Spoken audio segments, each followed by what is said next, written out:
Sobre este tema surge una interrogante importante. ¿Cómo se definen a las teorías absolutas de la pena? Son aquellas que consisten en que la pena encuentra su finalidad en sí misma, sin que se considere como un medio para fines posteriores o de utilidad social. Es decir, que al imponer la pena se está cumpliendo su finalidad y se está castigando por un mal cometido, que en este caso es el delito. Es absoluta porque la finalidad de la pena es muy independiente del efecto social que produce. Se basa por fundamentos jurídicos, éticos y religiosos. Parte de los postulados de la escuela clásica. Dentro de ellos, el delincuente, el delito, la pena y algo importante es el libre albedrío. La clasificación de las teorías de las absolutas de la pena se dividen en dos. La primera es la teoría de la expiación y la segunda es la teoría de la retribución. Ahora les explicaré acerca de una de las teorías absolutas, la teoría de la expiación. Se entiende como la reconciliación del delincuente consigo mismo, con el ordenamiento quebrantado, es decir, con la sociedad, para alcanzar así la dignidad personal. Esta teoría tiene una fuerte influencia con respecto a la religión.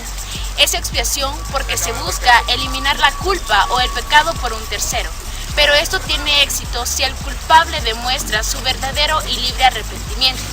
El fin de la pena es conciliar al infractor con la sociedad.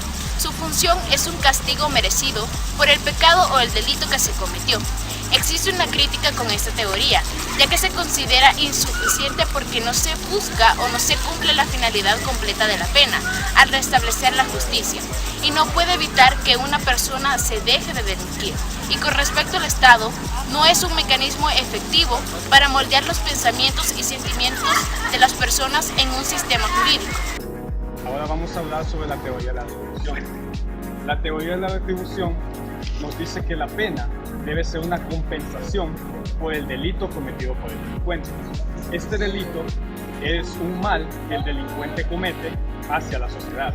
Entonces, la retribución que debe hacer la sociedad por dicho delito debe ser proporcional a ese mal que cometió. Nos dice la teoría de la retribución que la pena no debe tener fin. Sin embargo, se puede decir que la pena cumple su finalidad en sí misma. Kant nos dice que si la pena tuviera que perseguir un fin, sería reformar al delincuente o simplemente intimidación en la cual va a servir de ejemplo a todos los demás miembros de la sociedad. Ahora bien, Hegel también toca con respecto a las teorías de la retribución. Hegel nos dice que el ordenamiento jurídico es la voluntad general de los individuos que constituyen la sociedad. Entonces, cuando el delincuente infracciona la norma, se podría decir que es una agresión a la voluntad general de los individuos y que se va a retribuir por una pena.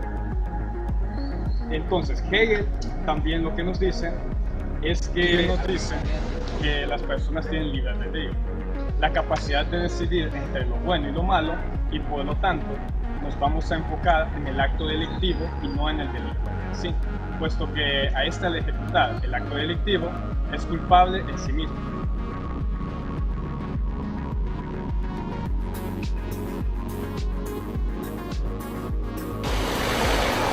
La historia de Gilmar Guevara comienza en este pequeño pueblo, Santa Rosa de Lima, en la unión al oriente del país. Esto se lee en estos viejos documentos del registro familiar en la alcaldía. Nació a las 15 horas del día 5 de octubre de 1969 en esta ciudad, en el barrio Las Delicias de esta ciudad, siendo hijo de Guadalupe Guevara y de Santos Berrillo, de oficio doméstico. Gilmar era un joven emprendedor. Desde pequeño se dedicó a la mecánica, pero decidió emigrar justo cuando cumplió 17 años. Él miraba que él necesitaba dinero, ganar dinerito, y así fue decidiendo él y se le fue metiendo aquí en la mente que ir para Estados Unidos. Entonces a nosotros ya pensamos que de verdad pues debíamos de ayudarle y empezamos a hacer sacrificios y todo para poder mandarlo, y así fue la manera como él se fue para Estados Unidos. A su madre se le quebranta la voz cuando lo recuerda, y no es para menos. En tierra estadounidense, Gilmar cometió el peor error de su vida. En el año 2008 dejó de lado sus sueños y se metió en serios problemas con la ley. Trató de asaltar una tienda y asesinó a 2 personas. Años más tarde fue capturado y vencido en juicio. Lo condenaron a muerte, pena que su familia no acepta. Yo sé que todos cometemos errores, nadie está ileso de cometer errores, pero tenemos un derecho también a una nueva oportunidad, un perdón. Muy duro para nosotros, para mis padres, y ahora nomás estamos confiando en Dios de que mi hermano tenga otra oportunidad.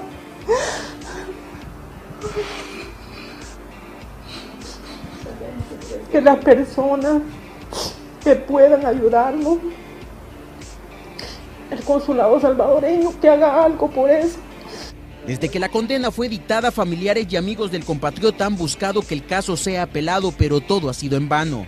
En internet hay campañas impulsadas en los Estados Unidos a favor de Gilmar, pero no logran que se le dé una oportunidad.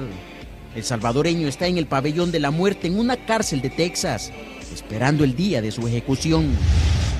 Pero yo espero en Dios Todopoderoso de que toque los corazones de esas personas que son las leyes en aquel lugar y puedan darle una nueva oportunidad. Nosotros aquí somos sus padres, somos ancianos y deseamos poder verle, verle libre. Nosotros le pedimos a la Corte Suprema de Estados Unidos de que pueda ponerse la mano en el corazón y ver a una madre que está sufriendo día a día, noche tras noche, el sufrimiento de un hijo que está detenido, que a veces se duerme, pero ella está pensando en la situación en la que se encuentra. En Estados Unidos existen salvadoreños que han triunfado, pero también otros que cruzaron la línea hacia la delincuencia. En total, 9 compatriotas esperan en una celda su turno para morir por estar condenados. Es poco lo que se puede hacer por ellos, asegura el gobierno. Lo que podemos hacer es que se le garantice el debido proceso, pero si hay evidencia, si hay culpabilidad, se tiene que responder aquí en Estados Unidos y en cualquier parte del mundo por la comisión de un delito. Relaciones Exteriores se comprometió a indagar más la condena de Gilmar, un caso que su familia espera que tenga perdón de las cámaras de justicia norteamericanas. Gilmar salió buscando superación, pero encontró una condena a muerte. Si su caso no da un giro, será ejecutado.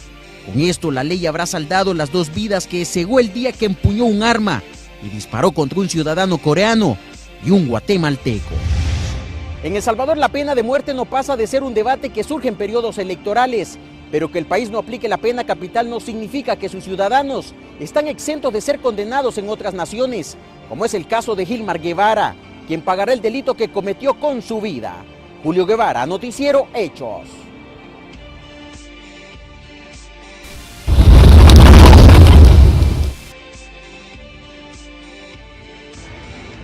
Vamos a hablarles sobre las teorías relativas de la pena. Esas teorías básicamente exigen un fin a la pena misma. Se trata de que tenemos entre estos la teoría de la prevención especial y la teoría de la prevención general. En la teoría de la prevención especial, básicamente se pretende evitar que el condenado vuelva a delinquir en el futuro. ¿Qué quiere decir esto? Tenemos como mayor representante a Frank von Liszt, a quien se le atribuye como el principal impulsor de la prevención especial. Frank von Liszt sostiene que la pena es una especie de coacción que va dirigida a la voluntad del delincuente. Y eso también quiere decir que le proporciona los motivos necesarios para que éste se abstenga de delinquir en el futuro, para disuadirlo también de cometer el delito.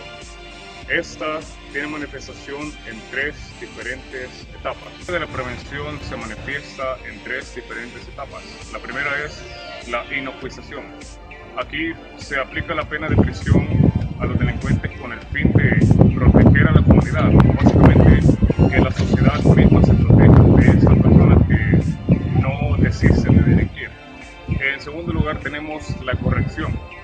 En la corrección se hace el uso de la pena para los delincuentes habituales y esta se hace con el fin de que igualmente desistan de delinquir. Y como última etapa o última manifestación tenemos la intimidación. Básicamente en esa etapa se hace uso de la manifestación anterior, es decir, el uso de la corrección para evitar que todas las demás personas en general, digamos, caigan en tentación de delinquir.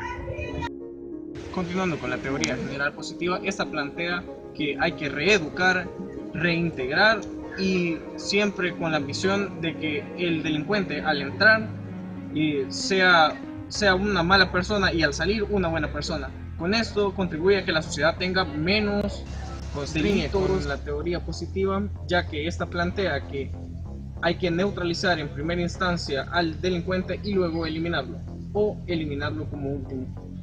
Esto quiere decir que cuando el delincuente ha cometido una pena demasiado grave, él tiene que ser aislado de todo tipo de contacto con la sociedad o ser eliminado de dicha con la pena de muerte, la cual es interpuesta, que debe ser interpuesta ya que el delito que ha cometido ha sido demasiado fuerte para ser pagado con una pena de cárcel sin tener una consecuencia mayor.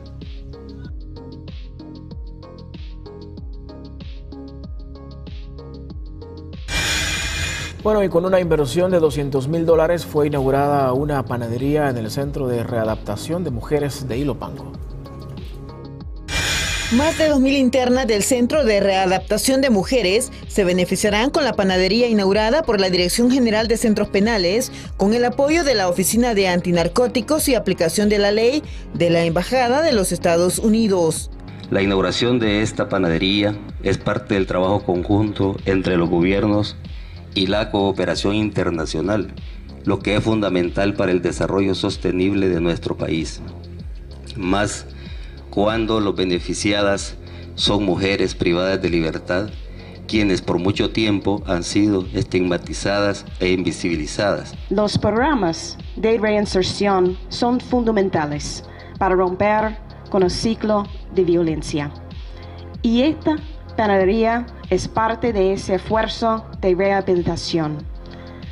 Las 58 mujeres que forman parte del programa Rehabilitación y Reinserción llamado Yo Cambio podrán aprender habilidades que les ayudarán con el proceso de reinducirse a la sociedad salvadoreña.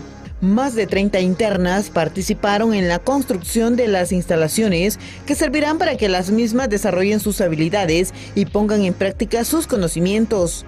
El proyecto tiene un costo de $200,000. Sin duda, es un paso adelante en la ampliación de este importante programa modelo de gestión penitenciaria que implica un modelo integrador, educativo, formativo, participativo de la población privada de libertad en nuestro país, que fue oficializado y adoptado ya institucionalmente como el modelo a seguir allá en diciembre del año 2014. Para nosotros es muy importante y la verdad estamos muy contentas que se nos dé esta oportunidad, ya que como privadas de libertad tenemos derecho a aprender cosas nuevas aquí para insertarnos de nuevo en la sociedad, ¿verdad? Y esta pues es una oportunidad bastante grande y me ha traído beneficios porque estoy en proyectos, puedo salir a mi casa, aunque sea una vez cada 8 días, puedo ver nuevamente a mi familia, reinsertarme a la sociedad, que es lo importante, para que vean que sí se puede cambiar. Sí se comete un error, pero también sí se puede cambiar y demostrarle a la gente que sí hay cambios en los centros penales. La iniciativa forma parte del modelo de gestión Yo Cambio, en el que participan más de 13.351 privados de libertad en programas como salud, educación, arte, deporte, religión, trabajo penitenciario, entre otros, y pretende favorecer con la rehabilitación y reinserción a la población privada, además de promover el control del ocio carcelario.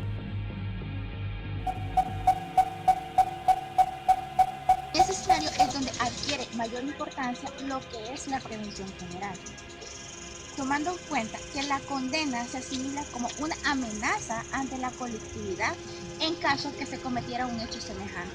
Esto lo asimilamos a lo que es la prevención general negativa, al igual que se enmarca lo que es el tiempo de validez de la norma, que se está refiriendo a lo que es la prevención general positiva.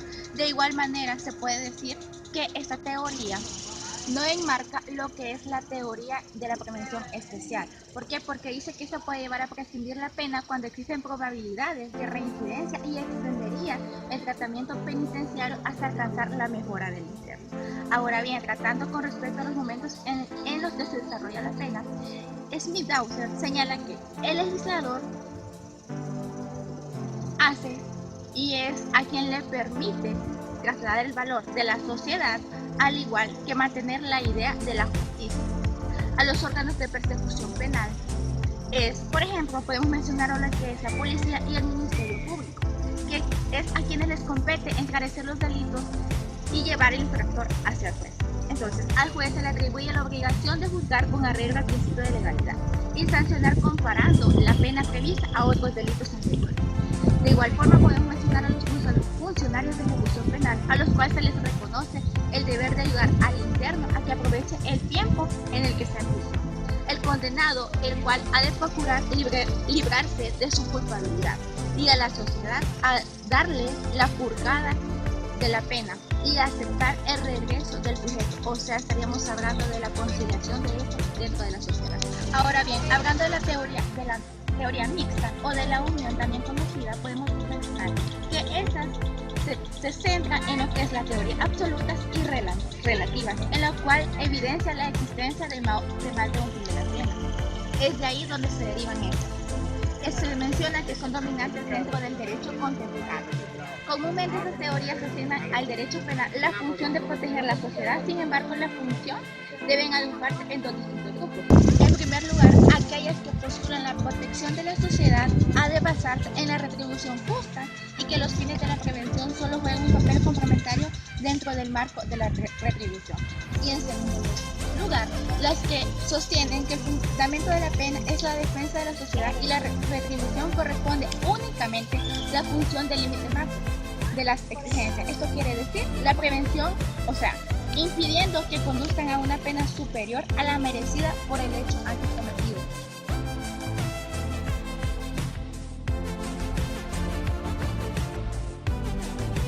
La semana pasada llegamos a una condena, hicimos un juicio abreviado de un padre, como bien dijo usted, que no le daba los mínimo indispensable que tiene que tener un hijo.